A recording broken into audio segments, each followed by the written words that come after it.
Hello, I'm Sharon Ryan. I'm the creator of The Question and a WVU philosopher, and I'm here with Professor Michael Blumenthal, who we are fortunate to have at West Virginia University this year. He's a professor of law, but he's also probably most well known for his writing. And he's written a novel, a memoir, a zillion poems, many, many books, and many essays in impressive places like The New Yorker, The Atlantic Magazine, and so on.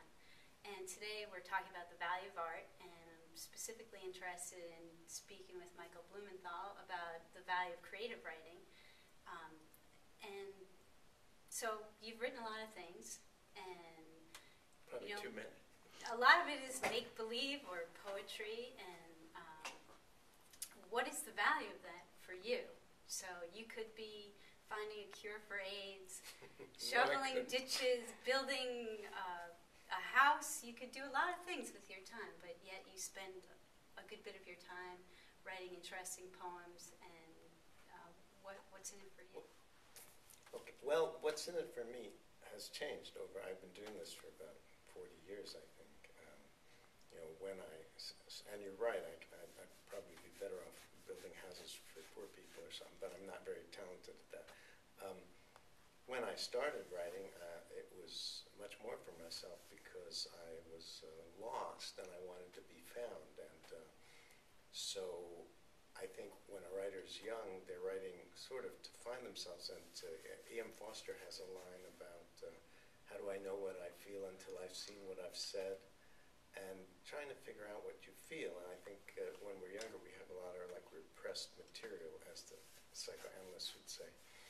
And we use writing, young writers, as a kind of what Yeats called like a dredging operation into the unconscious. You know, we're trying to get out feelings that somehow we couldn't express or weren't legitimate. And so when I started writing, I never thought about other people. I just wrote because I had to, you know.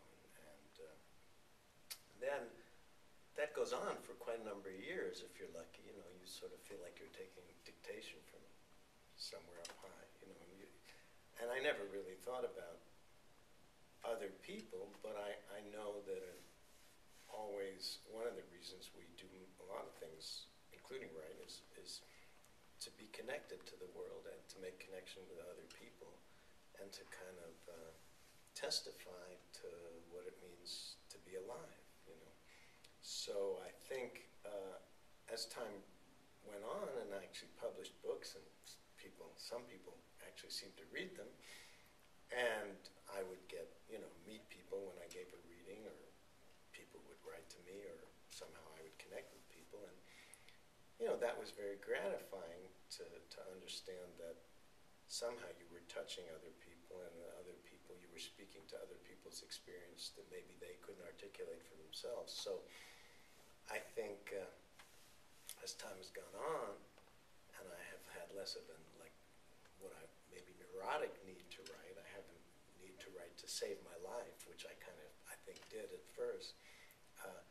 It's become more important to me to, and I think art in general is about not just giving pleasure, but helping people to understand what it means to be alive, you know, for better or worse. And it's about moments of recognition when you recognize your humanness in somebody else or in somebody else's character.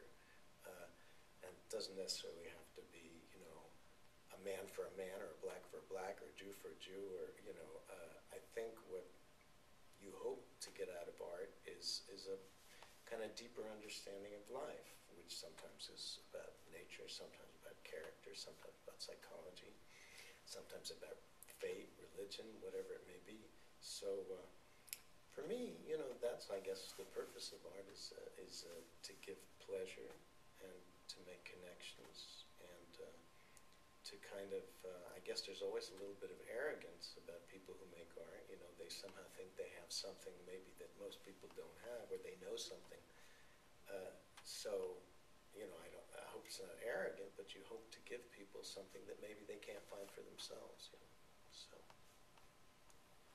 Okay, we've already talked a little bit about the value of art to an audience, but I wonder, sometimes people go home and they grab a novel and they spend the whole evening reading a novel, engrossed in the land of make-believe. When when they could be out there really living their lives, interacting with actual human beings instead of reading about a kiss, engaging in a kiss. And so why is it good for people to sit around reading fiction?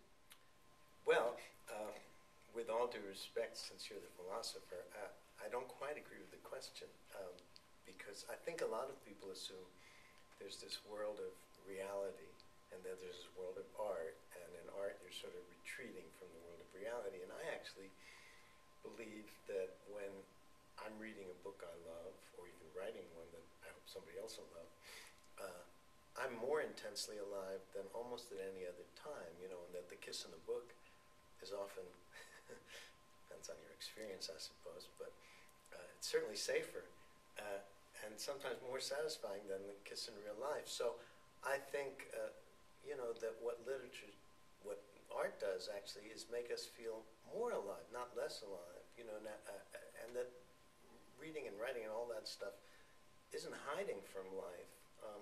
It's hiding from some of the frenzy of life and the distraction of life. But in a way, I think when I'm reading a book I love, I'm in the most kind of purest state of aliveness because I'm entirely there. You know, it's a kind of be here now moment.